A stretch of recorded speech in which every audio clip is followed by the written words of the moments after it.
Welcome, guys, to the JPS podcast, and we are here with my good friend from Sydney, Mr. Evan Godbee. Welcome, Evan. Hello. Thanks for having me on. My pleasure, man. And Evan is a WMBF Natural Pro bodybuilder, and he's got a pretty impressive record in natural bodybuilding. And he's also the owner of Muscle Academy, which is his evidence-based online coaching service. And he's dedicated quite a bit of time to helping other competitors compete and has quite an extensive coaching background as well. So Evan has his bachelor's in physiotherapy and is also an accomplished martial artist and has his black belt in karate, which is pretty cool and something that I think has helped him have some discipline in his bodybuilding career for sure. And I'm really excited to talk to Evan today because we're going to be discussing his contest prep for 2017 and what he's going to be doing in getting to the stage later this year. So welcome, Evan. I'm excited to talk bodybuilding and see what you're doing, what you're up to, and how you plan on going about things this contest prep. So the first thing I want to ask you, Evan, is how long have you allotted for the contest prep diet itself? I think from start to finish, it was 34 weeks between the beginning of the diet and the last show that I have planned, which is WMBF Worlds. Mm-hmm. And the first show that I want to do is just an amateur show in Sydney, and I think that was something like 28 weeks Mm-hmm. from the beginning to end. Awesome. And when you set up your contest prep diet, do you periodize your nutrition, or is it very much adjusting as you go, knowing that you have to get to a target body weight, body fat percentage? How do you approach that? Yeah, so pretty much it's periodized in the sense that we plan out some diet break periods. So we know that what we've spoken about, me and my coach, is some of you would know, is Alberto Nunes from 3DMJ. The Coming down to Melbourne in June. Yep, coming down to Melbourne in a few weeks, which will be great. So last time what we did like Mike Israel would call this a maintenance phase. So we did like a 6-week block in the middle of the diet where we basically ate more calories around maintenance.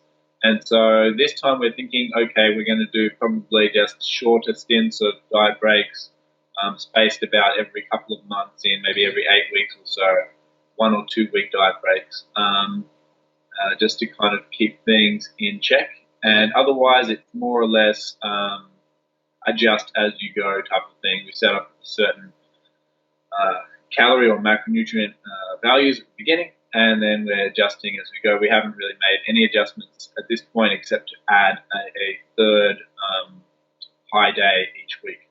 So we're doing multiple day refeeds. Multiple day refeeds, awesome. So in terms of the size of the calorie deficit, I guess in these fat loss phases throughout your contest prep, how big is the deficit? Are they quite aggressive, or is it pretty slow, moderate? What has been the approach so far? Yeah, so we looked at my maintenance to begin with, or what I was eating in the off season, whether it was maintenance or maybe a slight surplus. It was around 36 to 3,700 calories, and we've gone basically straight to 2,900 to 3,000 for the low days. But having said that, I am doing, as I said, 3 high days. We started with 2 high days consecutively each week, and that's at around 39 to 4,000, or close to 4,000 calories actually. So yeah, I mean, at the moment, more or less half the week is kind of in a surplus, and then we've got kind of some reasonable low days as well. And I'm doing a fair bit of cardio at the same time. We've measured that in like a calorie amount. So I use a heart rate monitor to measure my cardio, and I'm doing around 1,200 calories of allotted cardio every week. Awesome. That's Seems to be a very sustainable approach, especially at the start of the prep. And you mentioned that you have 2,900 to 3,000 calories on your low days. So in terms of tracking your calorie, macronutrient intake, do you have ranges, or are you aiming for a specific number? Does this start to tighten up as you get deeper into the prep, or is it something that will be pretty constant throughout? Yeah, so that's exactly what we do. We have ranges, so I think it's 240 to 250 protein, just speaking for the low days. The carbs are 325 to 335, and the fats are 65 to 75. So it's approximately 2,900 to 3,000 calories or so. And yeah, that's pretty much just what I try to stick to every day. That we also have ranges for the high days. As we progress into the contest prep, does it tighten up? I think last time, just speaking for what we did in 2014, it tightened up a little bit, just because when I think the fats really tightened up, we wanted to change that from a 10 gram range to like a 5 gram range, especially when you got it down at we went pretty low with fat. We were down to 35 grams of fat or so last time. Certainly for peak week, it was pretty, tightened up a little bit as well. But we didn't really go too nuts because last time I prepped for a long time as well. It was 33 weeks last time. So, I mean, if I'm not really, really lean by the end of 7 or 8 months, then there's either something wrong with the approach or with how I'm implementing it. Yeah. So it didn't need to change too much. Right. And you mentioned earlier that you're having diet breaks and you're going to bring your calories up to maintenance. Now, when you do this, does your cardio stay the same? Do you adjust cardio based on that? And how do the diet breaks tie in with your training? Are they typically aligned with harder training weeks or deloads? Has there been any specific alignment with your nutrition to your training? And if so, do you mind discussing that? Sure. Yeah, so with the diet breaks, so let me think about the question. Okay, so yes, when I then they're basically not aligned to any specific time period. Then they're not aligned necessarily with what do you call them, like deload weeks and so on. But yeah, basically we. Sorry, can you repeat the question? I've just got a bit. You've got contest prep brain already, Evan. I do. I haven't eaten enough this morning. You need some more carbs, bro. Awesome Pepsi Max. As long as it's vanilla. Yeah. So the question was, does your nutrition align with certain phases in your training, and do the diet breaks specifically align with deload or harder training periods? Yeah, no. So they don't align with any particular time during the diet. I think there was something else that you were wondering though, wasn't there? Like in regards to the diet, to the diet breaks initially when you asked that question. They don't align with any particular week of my training. That we basically just that was the other question, because there was a few questions in there. That's when I was like, man, I can't think of what he was asking. Do we change the cardio was what you had asked as well. Last time we didn't change the cardio. We just actually kept it high. But sometimes with my clients, I will actually bring the cardio down. And I can definitely see that could be the case this time. I'm not sure how Alberto will go about it. But yeah, I think the idea is to dissipate fatigue. So that can be done via just bringing food up. It could be achieved also by a combination of bringing food up along with bringing cardio down a little bit. Awesome, awesome. And cardio is pretty high for you at the moment. How many calories are you aiming to burn per week, and what's the typical duration that you're, pounding away at that treadmill at this stage? Yeah. So yeah, just that 1,200 calories a week. Hmm. How I typically do it, I like to do a fair bit of my cardio.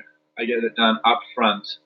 So I'll go outdoors for, if it's sunny, for a walk on the beach. 'Cause I live near that area in Sydney, and basically, if I can get outside, that kind of really takes a big chunk of my cardio away. Hmm. So that at the moment it ends up being about 700 calories that I get done outdoors, and I'll do that usually on the Sunday, so before the week starts, Hmm. and then I'll do a couple of sessions in the beginning of the week in the gym Hmm. uh, for about just for the remaining 500 calories, and I like to really just get it out of the way as soon as possible. If I can get all Mm. my cardio done by Monday, Tuesday, Wednesday, somewhere between there, I'm feeling great, because the rest of the week then I'm just focusing on lifting and so on. And this is the same approach that I took last time in my prep, and I found it really successful for managing fatigue.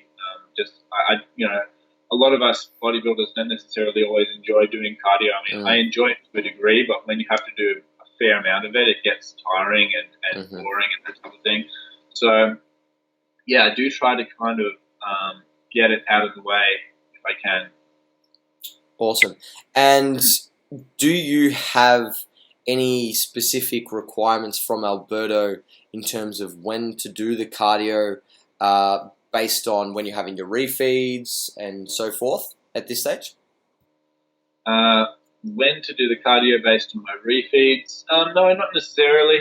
He just says, get this amount done.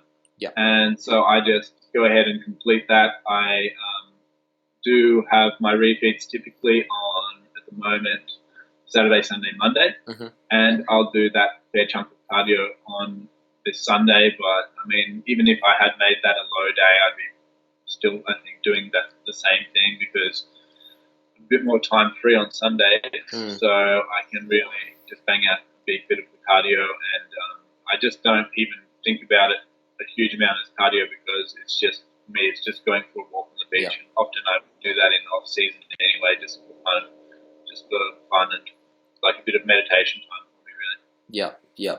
It's all about the big picture and adherence. And one of the other questions I wanted to ask you about was, when you're coming into a contest prep, what are some of the things that you do from a psychological standpoint? Like you mentioned that you have similar practices with your cardio in the off season as you do in the contest prep to make that transition easier. What are some other things that you do to prepare yourself mentally for your contest prep? To prepare myself mentally, well, I know certainly leading into this season, I really was cognizant of my body composition for a good at least 6 months leading up to it. So Mm. I'd come back from a holiday in Europe. I'd already done a mini cut just before kind of in the months before the holiday, coincidentally. And so I was already fairly lean. I was even leaner when I came back from Europe, and then I kind of was like, okay, well, you know what? I feel like I kind of look pretty good now. I'm competing in about 6 months. I don't want to I don't want to blow out too much. So what Mm. can we do? I just kind of like ate. I think it was probably in a slight surplus, because, yeah, I kind of filled out a little bit more after coming back from Europe, but I didn't gain a whole bunch of fat. So that was kind of the approach that I took, just kind of like almost maintain until the contest prep, Mm. and just focus on the training in order to really, just try to progress a little bit and make some improvements where I needed to make them. And yeah, ended up being pretty lean at the start of the prep, and I think that's kind of the biggest change from what I did this time to last time. I was a good, 7-8 kilos lighter than when I started my previous contest prep, and that's, I think, just going to be key for me to make this prep a bit easier. Mm-hmm. It's not in any way stressful for me. It's I can probably eat more for a longer period of time and that type of thing. So I think that was probably my biggest thing coming into the prep, but in terms of just mentality, I mean, I knew it was coming up. I spoke to Alberto a few months in advance. I said, okay, like, let's plan this out. When are we going to start? So I had it all Mapped out, in my yeah. mind. I knew it wasn't a surprise for me. I knew exactly what was going on. I think, planning can be a key point for many people rather than just contacting a coach when you think, oh, well, I might start a prep now. Maybe you contact them too late. Mm. You're better off planning it in advance if you can, and then it will all be much smoother, in my opinion. Yeah, for sure. And obviously, you're quite experienced when it comes to competing. You've competed in multiple seasons before. What have you learned from prep to prep to prep that has helped you become so, I guess, relaxed and at ease with the contest prep? Because it's a very stressful period in many senses. So what are some key lessons that you've learned from all of your experience in getting on stage that allow you to manage stress and your mindset during a contest prep? Yeah, I think one of the biggest things was allowing enough time. Initially, when I started prepping, my first show I didn't prep at all. And then each one kind of got a little bit longer. So I would do 8 weeks, 10 weeks. I think with Lane I did 12 weeks, and that felt like a long time at the time. Because I was more, dieting hard, trying to get really lean, lose 10 kilos in 3 months. So I think just allowing a longer period of time, because if you stuff up, if something just doesn't go to plan, maybe you don't actually stuff up the plan, and it's just like, you have 4 weeks where you just don't lose any fat or lose any weight. That I think has really helped me to not stress, because, I know that if we really did have some type of obstacle, then we can work around it, or, we can, push really hard if we need to, that type of thing. We can have time to have these diet breaks and so on, and make things a little bit easier. So I think that's one of the big things. What else? I suppose just little things that you learn along the way, like, what was I going to say? So, initially I would have probably stressed about eating certain foods. I would have stressed about, what happens if I don't hit my macros and that type of thing. Now I'll just, look at it on a weekly basis. So if you go over on one day, which I actually did on the weekend, I just, because I'll have a few treats on my refeed days. Usually I had some lamingtons. I don't know if the American listeners know what they are, but they're like cake that we have here. I had them, and I just forgot to track them, And so I was like a good 60 carbs over, and 15 fat over, and all that type of thing. And it was like, okay, now I just need to reduce that by an equivalent amount over several days.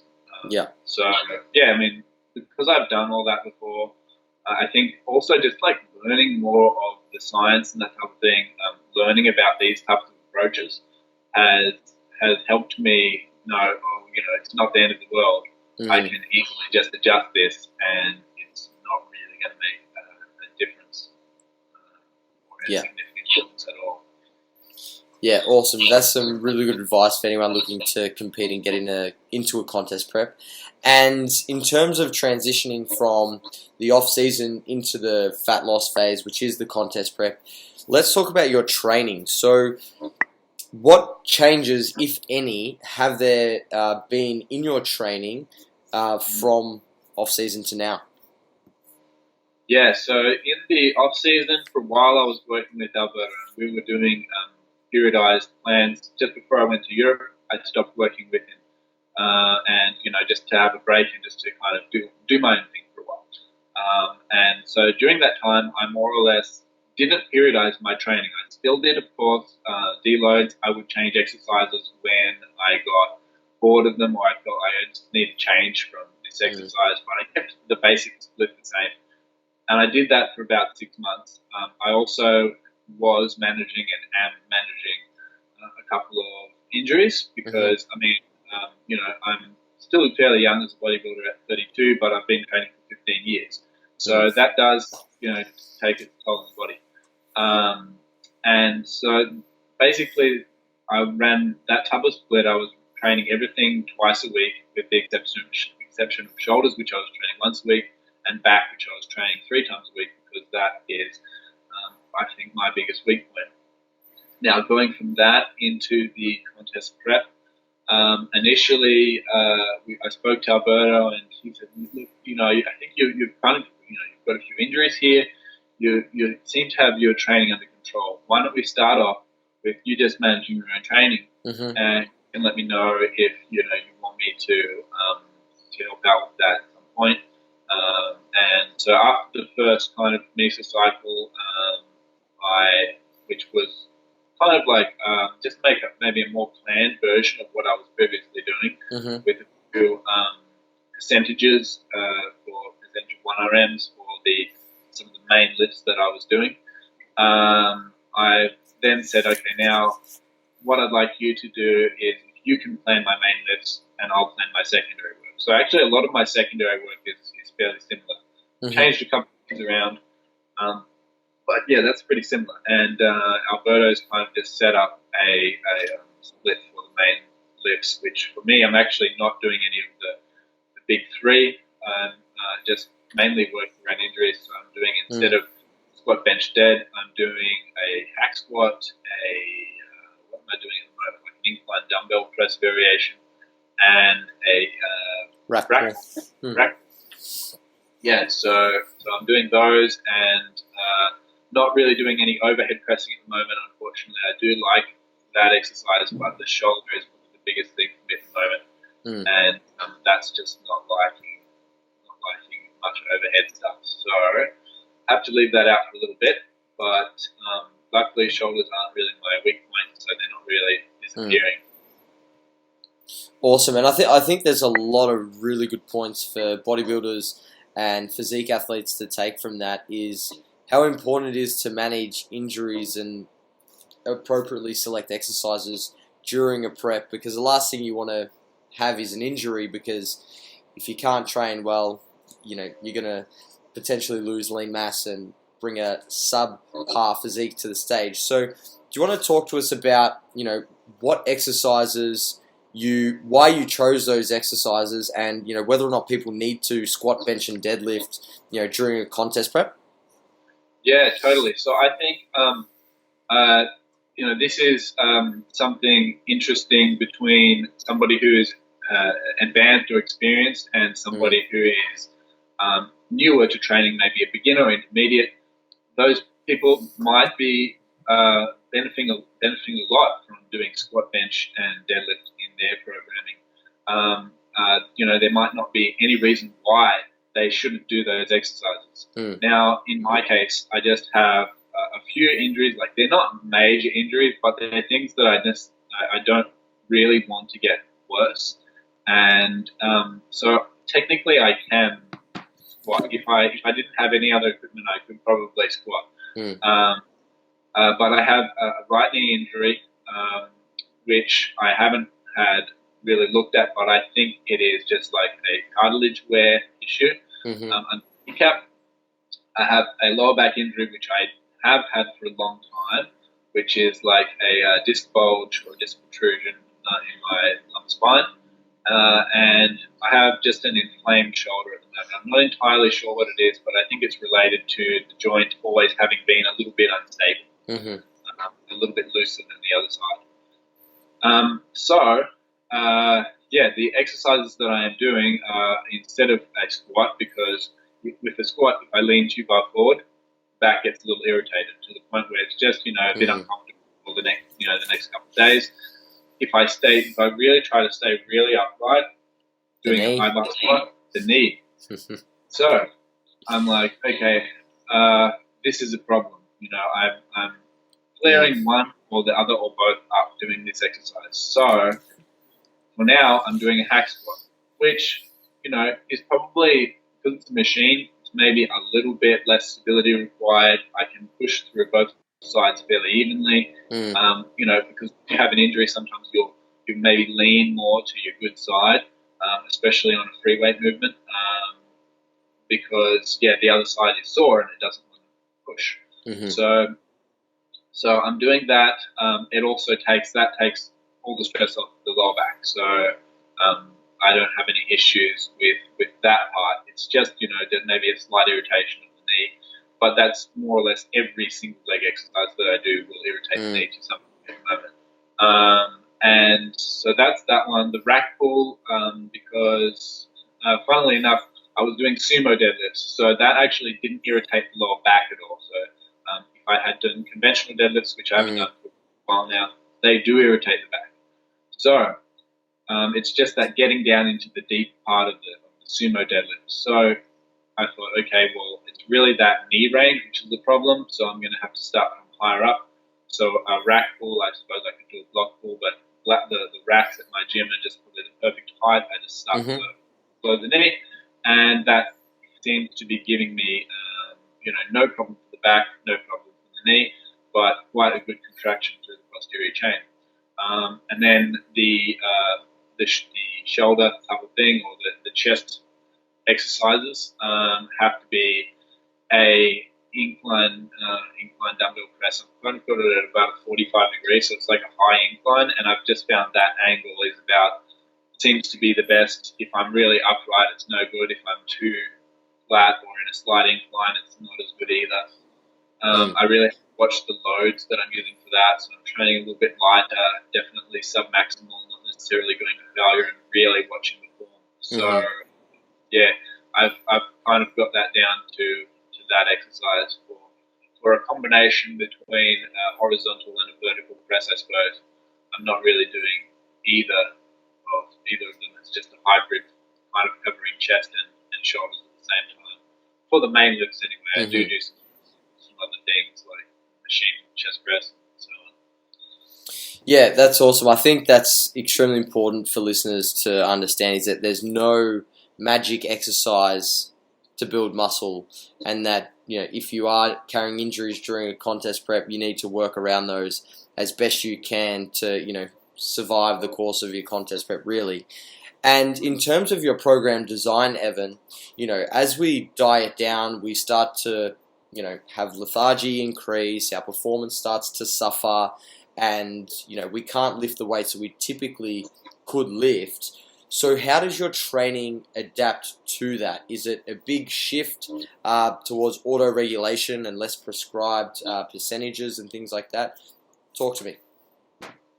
Yeah, so as we go along, I found that I tend to tolerate some people will go ahead and cut volume straight away. We've spoken about this you and me have talked about this before. Yeah. As you know, just for the benefit of the listeners, I will tend to keep my volume as high as I can. Not like trying to push my maximum recoverable volume type of thing, but just keeping it. If I was working at some certain level in the off season, why not just keep it about the same going into the prep and then eventually taper it down? At this point, I haven't really noticed anything major. I've had maybe some slight decrements in performance. I think it was really last week because I had to change my whole training structure around. Why did you have to change your training structure, Evan? Tell the listeners what you did. Yeah, so I did something a little bit stupid. I was a little bit. Yeah. I was at the Sydney Fitness Expo, and they had one of these challenges. Now, I'm usually not one to do these challenges because I'm like, that's just stupid, and it's kind of embarrassing as well to stand there and you have a whole bunch of people watching you. But we came across this stand and I saw these people doing bicep curls, and I was like, oh, okay, they're just getting they're getting some little shaker or something like that. But the guy said, no, look, you win a year's supply of protein, $2,000 worth of protein powder if you get the record for the day. I said, what's the record? It's about 400 reps with 15 kilo bar. So I was like, okay, I can probably do this. And blah blah blah. Your form can be loose. So I was okay. I'll do it. I'll give it a go. I'll see how it goes. After you're already at 100 reps in, there's not really any turning back at that point because everyone's like a big crowd building around you. And everyone's cheering you on. You're like, okay, well, I've just got to keep going now. And I'm like thinking in the back of my head, man, my arms are just going to be like terrible. This is going to ruin my training for the rest of the week. And it kind of did. When I finished, I didn't quite make the 400, unfortunately. So I didn't win anything at all. I did this for nothing. But arms were just completely fatigued. It was actually my grip that had given out on one side. As I was telling you earlier, I couldn't even hold my phone. I would pick my phone up and I'd just drop on the floor. So I was just completely gone. And then the next day I woke up and I couldn't open my arms like more than that. It was just like so sore. It took 5 days until the DOMs went away, and they were fairly severe all week. And so I really had to change my training around. I trained legs earlier on in the week a couple of times, and all the pushing muscles and so on. And then I left all the back and arm type of bicep training for the end of the week. And so I was like, what did Alberto say? At first he was like, yeah, I saw that video, and I was like, why the hell are you doing that? But no. he said, oh, look, I understand it. I didn't realize there was quite a big prize on the line, and he said I probably would have done the same thing too in your position. So, but yeah, by the end of the week, I was the biceps had kind of started to recover, so I was going ahead and training, arms and back and stuff like that, and I did really feel weak doing that. But I think it was just related to the whole training split changing around and the severe DOMs that I had all week and that type of thing. Because this week, I feel 100% strength again. So, anyway, basically I haven't really noticed, other than that last week, I haven't noticed any performance decrements at this point. But later on in the prep, I certainly, speaking from last time, because it was really a similar length prep, so I think it's going to kind of mirror this somewhat. I really probably noticed it. I definitely noticed my squat went down, and I noticed my pressing movements went down, probably somewhere into a couple of months into the diet, like 2-3 months into the diet. Just started to lose reps, and eventually I might have had to go down 5 or 10% weight on each of those movements, just so that I can keep the form good, because I'm all for maintaining loads on exercises, but that was my next question. Yeah, just within keeping the correct. If you're using RPE, you don't want to suddenly go from a 7 RPE to a 9 because I've got to keep the same weight. Work within the programming guidelines and work within correct form. So I wouldn't want to sacrifice form. Certainly, I'm not on a consistent basis because you just risk injury and you're not really working the muscles in the same way. Where you're just deluding yourself into believing, well, I'm getting the same reps, I'm keeping the same strength. But really, for most people, I have seen some people actually gain strength. I think one of the other 3DMJ guys, Brad, might have actually increased his strength. He's into powerlifting and so on as well, and he's very much big on that.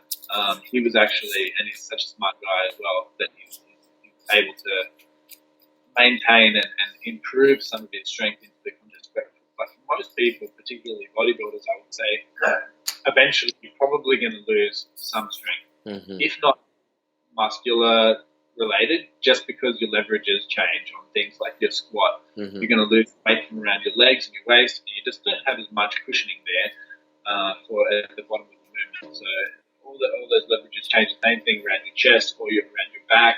You're going to lose fat, so your pressing's going to change. It's just kind of the way it is. So I kind of expect that, and I just go with the flow. I will be somewhat assertive in trying to maintain the strength, or the performance, but I won't get hung up on it. And I try to tell the same thing to my athletes. Just as we said there, keep the form good.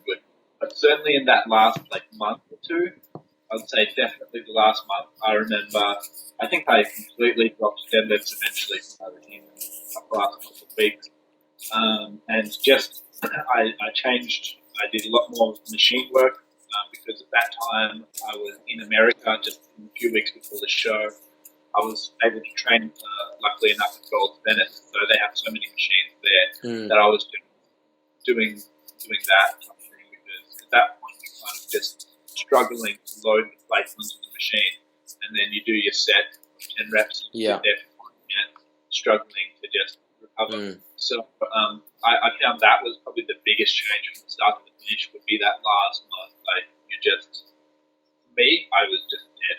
Just training sometimes is enough, and pushing yourself for those few sets. So that covers exercise selection. I guess as we get through the prep, we start opting for more machines and things that are less neurally taxing on the body, and easier to recover from. And it also we discussed intensity dropping.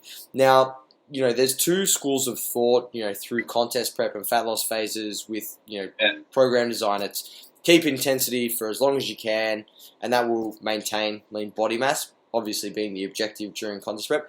And the other school of thought is, we need to maintain volume. So in these two things, like with your preps, Evan, do you, increase your frequency that you train a muscle, or do anything to uphold volume, or is it simply following a very similar structure throughout the prep and just adjusting intensity and effort to make sure that you are meeting, the required RPEs and just perceived effort in the gym? I think for the most part it's been maintaining that volume. But last time I had Alberto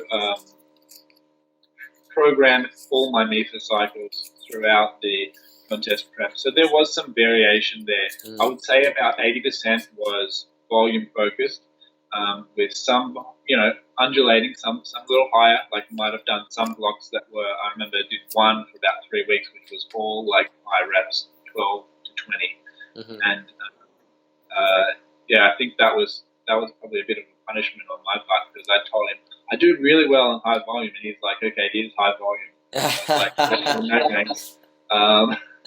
Not that high. Not that high. And no, I'm sure he didn't punish me. But anyway, basically, we ended up doing some strength blocks as well, and I got some just like temporary injuries and that type of thing. And every time we would run a strength block, I would experience those. And these were a little bit later into prep, so I'm going to certainly, and Alberto already knows, because we obviously interact every week, and so I'm going to be saying, look, we don't need to go there for me. For others, you could probably include some of that. I think we're going to be just trying to maintain that volume as long as we can on average. Alberto might throw something different at me. I know that in the off season we've even done like something like a bro split before. I probably wouldn't be too keen to do that during contest prep. But he's kind of got at least 50% of control. We kind of work together in the training. So I don't know about frequency. The thing is with the frequency, where I would put that up would be more for the lagging body parts. So we'd probably be dropping if need be. And you would do this maybe in the off season as well if you wanted to bring a body part up, would be to drop volume for the strong points that you have, because they're going to maintain a little bit better, and increase the amount of volume for the weak points, because they are often the ones that just go away a little bit more easily, and also if you were talking about building, they're harder to build. So maybe that, but the thing is, for back, I'm already training it with a lot of volume, like 3 times a week, so I don't know if we could go higher on that, maybe less volume but spread over 5 days or something like that we could do. We could certainly probably go higher on my hamstring volume, because that's another weak point that I have. But there's only so much time in the week, so at the moment I am only doing those. I am only doing those twice, but we might spread that out a little bit more, particularly if we notice something is kind of like really getting weaker, or it's really like visually not quite where we want it. Mm-hmm. Maybe during a diet break phase or something like that. Yeah. Or I don't know if we'll do any maintenance phases, which was basically a diet break for a long period of time. We may kind of do that, but I think for the most part, I'd love to just see a fairly steady, not much change through, no crazy changes within cycles, and then once eventually I'm really starting to struggle, let's say, we can certainly start to adjust that volume downwards. But I think no higher intensity stuff for me. I think that's for people who are completely physically healthy and are going to tolerate that well. And for shorter people too, they have to move less distance. Yeah. Actually, this guy at my gym, he's like a shorter guy, and when I was squatting last year, he was like, "Man, you've got to do so much more work than me." Yeah. Twice as high. Yeah. Yeah. It's exactly right. And I guess the most important thing to take away from that is don't change things just because you've started a contest prep. Only change them when you really need to. What build the muscle will most likely retain it best. And something else I want to ask you about, your training, Evan, was how many days a week you're training? Is it 6? At the moment, 6. So awesome. Yeah. I really enjoy my training. So I love getting in there 6 days a week, and pretty much that just allows, if you have more days in the gym, you can potentially do more total work, right? Mm-hmm. It would be hard to do the same amount of work that I'm doing now, gym, in say 4 days. And that leads me into my next question, which was, as you go through your contest prep and you start to take a little bit longer in your sessions because things are just getting harder and obviously your focus energy starts to drop, do you ever split your sessions into 2 in one day, doing 2-a-day training? Has this been something you've done in the past? It'd be something I'm open to, but because a lot of people do it. Yeah, I mean, for example, I've seen like Steve Hall. He's another guy who's prepping at the moment who has been doing that and implementing it, and he really loves it. I think it depends on practicality. I mean, I could do that with my schedule, with being a coach and so on. Open to doing that, but I don't know if I would really enjoy doing it. I like to kind of just get in there. Get it done. And my session might be, say, 2 hours, sometimes 2.5 hours, and I just get that done for the day, and then I can focus on then other things, whether it be coaching or creating content or whatever for other parts of the day. It's almost like carrying mental baggage if you know that you've got to go in again and finish off what you started.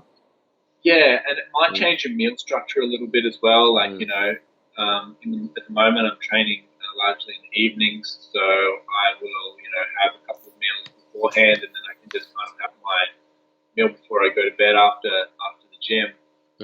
But yeah, if you were training, say, in the morning and then night time, that's kind of probably about, if you want to have a pre and post workout meal each, that's like 2 meals around each workout, and then it's like, okay, maybe you've got a snack in the middle of the day or something like that. When you're on limited macros, you've only got kind of so much to play with. Yeah. Not finite, usually limited, but eventually, they really will be to some point. So, I don't know. I suppose I'll see what Alberto throws at me. I think more likely he'll suggest, hey, you're pretty fatigued at the moment. You might need to just have more rest days.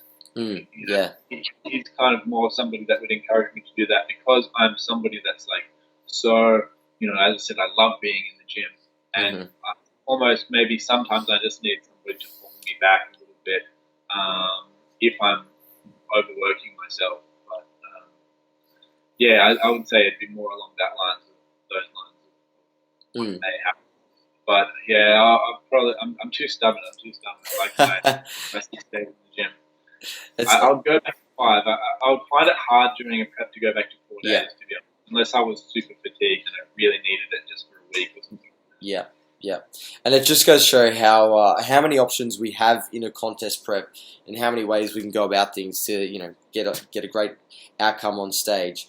So, Yeah. with your cardio, I meant to ask you this earlier when we touched on cardio, but considering we're talking about training now, I guess this is a fitting time to ask. But you're obviously just walking, burning X amount of calories. Is there any point during your contest prep where you start to introduce different cardio modalities, such as high intensity interval training, moderate intensity training? Obviously, you've got your karate as well. Is that factored in? Is that something that is taken out? Good question. So last time it was all low intensity. This time it's been all low intensity as well. In previous preps with Lane, I have done high intensity intervals. That was a shorter prep. It did work well. I think looking back, it probably did.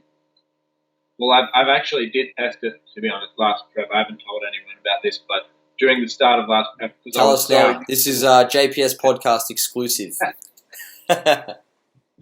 Yeah, because I'd worked with Lane before, and I was like so used to, I thought like HIIT's the big thing. It was like what was basically pumping out at that time, and I was like, okay, I don't know about doing all this low intensity cardio. I heard HIIT is really the thing to do. So I tried.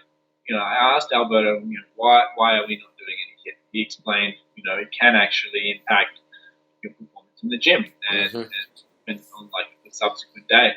And I was like, I'm not sure if that's the case. So I tested it out, and I think I did a HIIT session, and then the next day I did notice that I was definitely more tight in the gym, and I actually got less reps, or I lifted less weight on my shoulder exercises.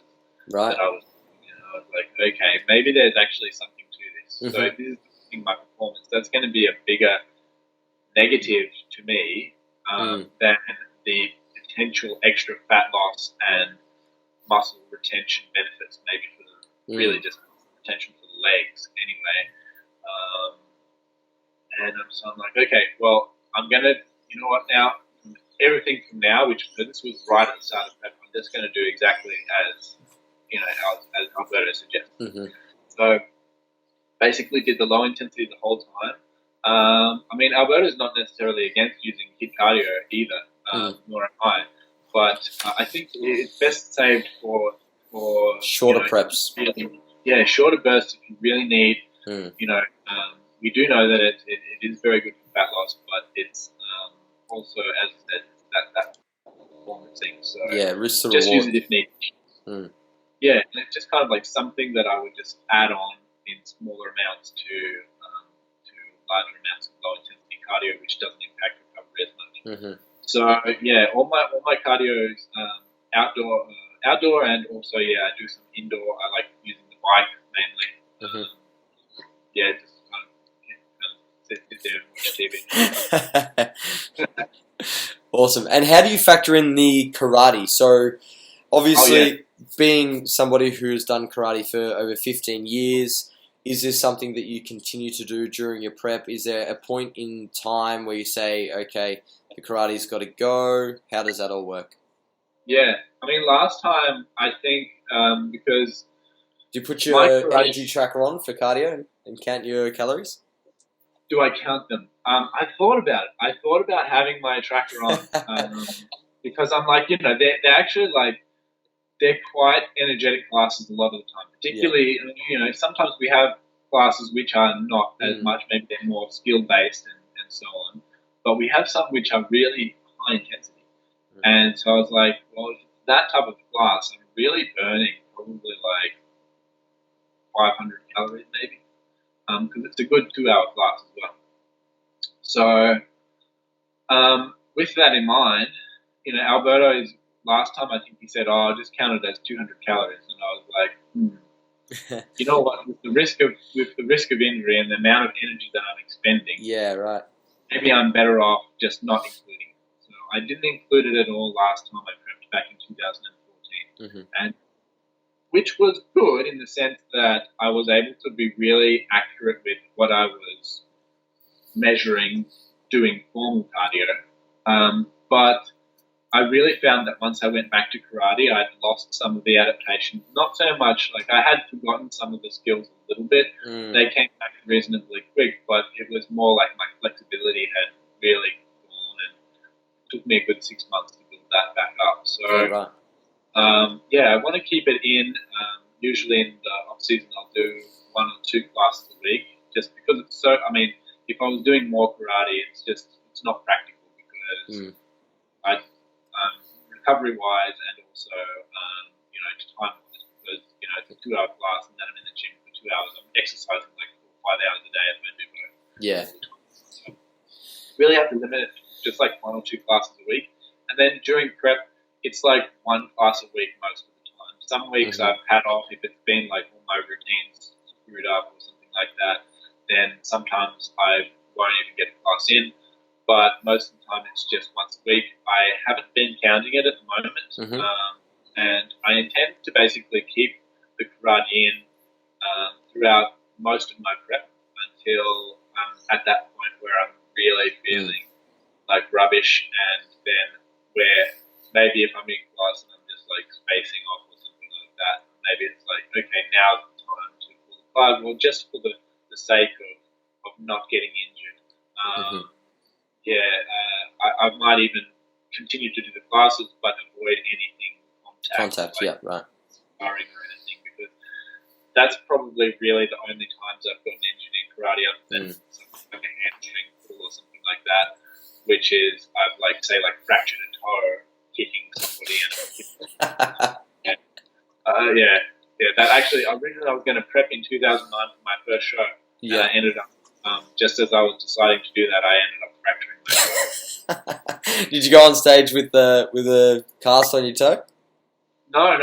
So I'd basically been thinking about prepping, and I decided to not prep to the year because, or to the end of that year, because I lost some muscle in a fair amount of muscle in the calf on that side, I couldn't weight bear, and and the leg was kind of 90% because I was only able to do leg extension.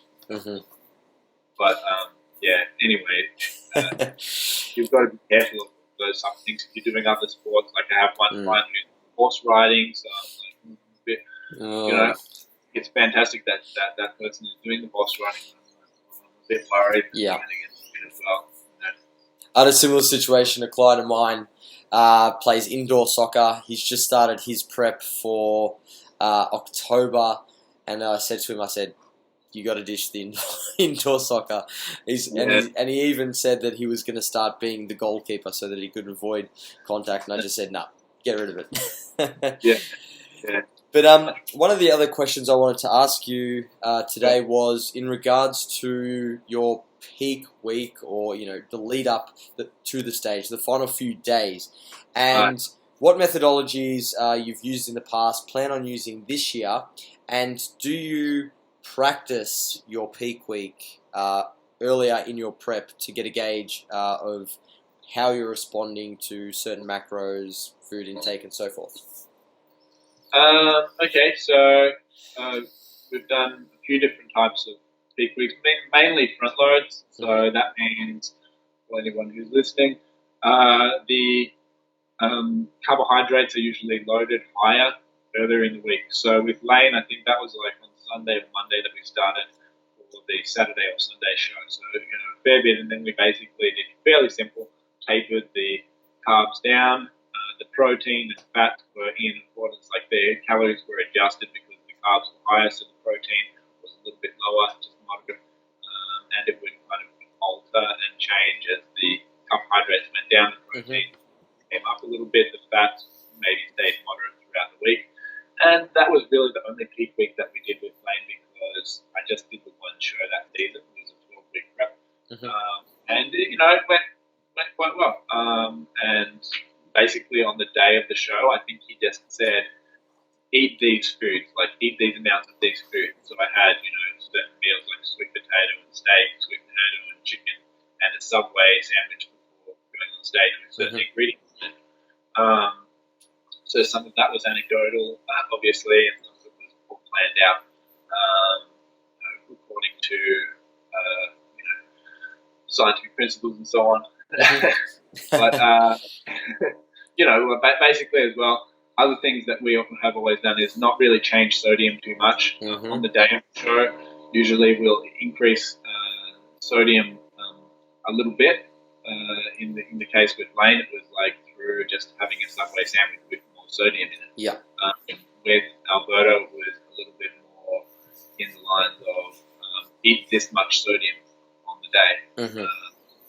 And during the week as well, in both cases, we kept water constant.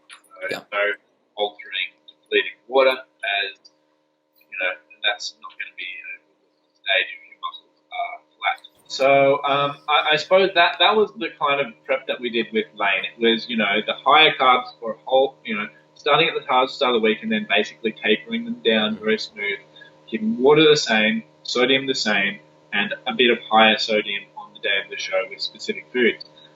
Now with Alberto, we more or less took a front-loading approach as well. We did a few different shows. So the first show we did was just a diet break. So that was eat more food for the whole week, keep doing everything else, train normal, I think probably keep doing your cardio as well. And then on the day of the show, you're just going to have your same food again, and you're going to have like what you would have in your pre-workout meal for when you're going on stage, or an hour before you're going on stage or so. And that was the most simple kind of peak week we did. Then we did some proper peak weeks for the bigger shows. So there was 2 more pro shows after that one.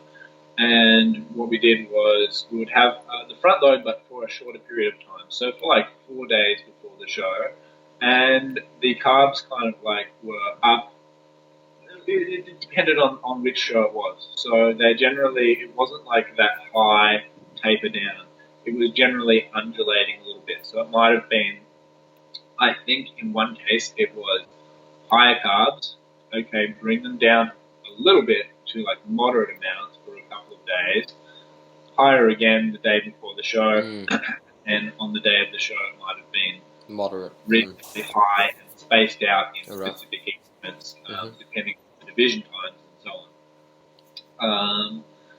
And yeah, so that was, we've kind of took like slightly different approaches with that for the 2 shows, but in terms of the ones I did with Alberto, but more or less pretty similar in terms of they were both had just slight undulations in the carbs, but kind of like high and just less dramatic than the one we did with Lane. However, water was obviously the same, and sodium was more or less the same. I think in one case we brought sodium down a little bit the day before the show. It might have been a high carb day, and then brought it back up, usually to a higher amount on the day of the show. And I was told specific amounts, and I think generally those shows were, here are some recommended foods. What are the foods you typically eat show day? Like the safe foods were like white rice, apple, banana, those type of foods that are not going to cause any reaction for 99% of people. I think we did say avoid dairy a couple of days out, and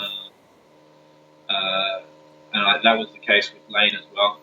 Perhaps some people just don't react well to dairy, and so it's just more of a let's be better safe than sorry type of thing. But yeah, other than that, it was just eat what you like. So I remember at the first show, which was the diet break one, it was like I had sweet potato and kangaroo sausages or something like that. Yeah.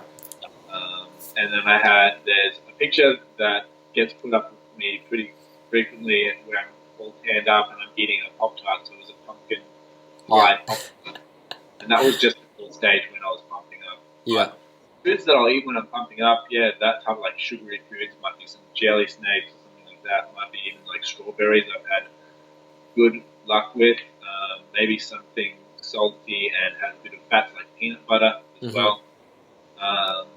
those are the type of things that I eat. But just generally, your pretty safe carb sources, sweet potato, maybe a white rice. I'd probably go for sweet potato because I'm hungry more than anything. Yeah. I did have one bad experience with the sweet potato, which was at the PNBA World Cup in LA. And that one, I had 600 carbs to eat for the day. So one of my meals What did you do? A huge amount of sweet potato. No.